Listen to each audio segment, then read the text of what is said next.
Well, it's day 18 of my Comfort Zone Challenge, and James 4:17 says, "To know what is right to do and not do it is sin." And I like to say it like this: to know what is right to do and not do it is an act of self-betrayal. And I have been betraying myself. And I've been doing it probably for 4 or 5 years. And I know that I do it. But it wasn't until yesterday that I realized that it had just become a learned behavior.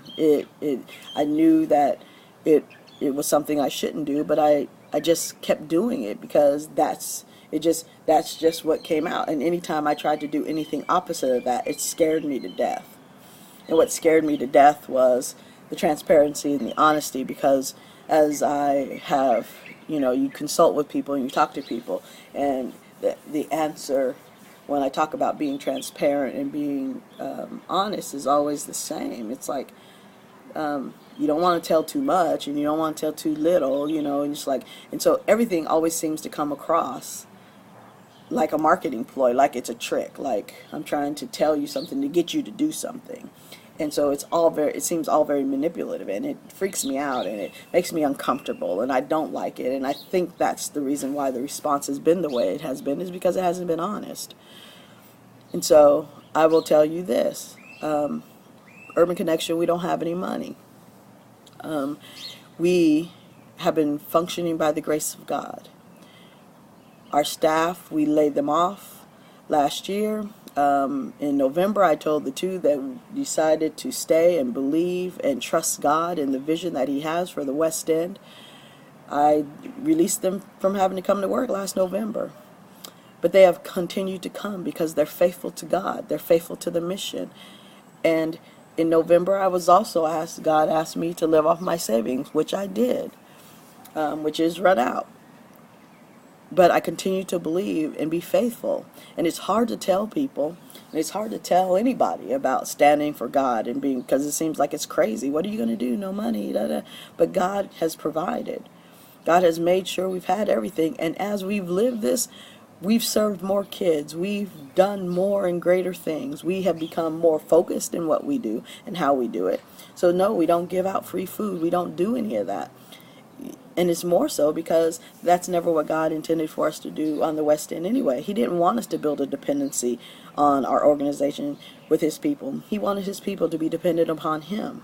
And He wanted them to learn how to go to Him and to trust Him. And one thing that I've definitely learned through this hardship is I understand their struggle about begging and having to go and ask for help. It is horrible. It is degrading. It's the most humiliating thing to have to do, to go ask somebody you don't know, you don't trust, and ask them for money. It's a scary thing, because it almost seems like your livelihood is dependent upon that person. But what I've come to learn over this time is that Urban Connection is God's, and we are dependent upon Him, and He has provided for us, and He continues to meet our needs. And sometimes we struggle, and sometimes we go without. But we've learned to trust in God. And so it's like, that's what I want to share. I want to share that truth, and I want you to not be afraid of it. I want people to see it, and I want them to trust in God more, and want to serve and to want to do. It's like, but it's lonely doing the things that God has asked you to do. Because people don't, we say we want to live a life of faith, but not if it makes us uncomfortable. Well, this is horribly uncomfortable. It hurts a lot. It alienates you at times from people because they don't get it, they don't understand it. And then it makes you run from people because every time you go near people, they think you're going to want something. And so it's just a catch-22. So today, don't betray yourself. Don't live like we've lived. Be honest, be forthcoming. Be real about who you are, where you are. God honors truth. He honors that, and He honors our faith. Not our tears, not our struggle. When we try to do things ourselves, I've learned that we fail. But if we trust God, nothing's impossible. So